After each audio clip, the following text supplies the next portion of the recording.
Аз вървя между дърветата, тиха самота. Страхът прониква бавно ман сега. Аз се чувствам сякаш полудял и чакам краят си от страх примрял жестока участ.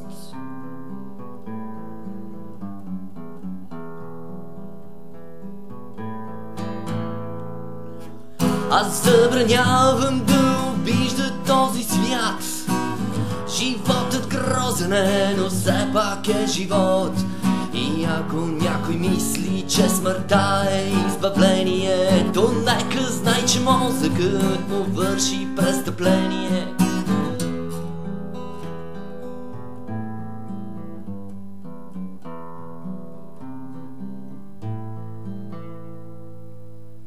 Угасна пламъкът на моята душа, облям в стъкло, аз се помръдвам едва.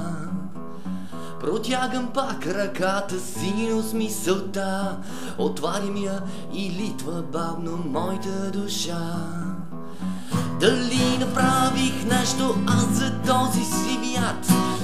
Защо се бях родил, защо живях? Стоп! Аз още ще се боря с смъртта. Какво сгреших, нима е време да заспя.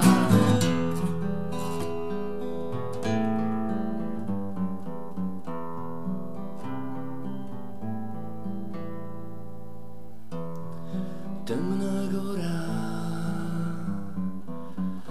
аз вървя между дърветата, тиха самота. Страхът прониква бавно ма сега.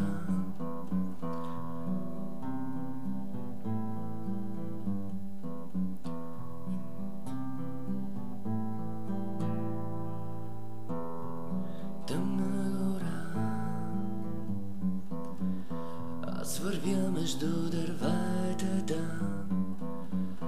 тиха самота.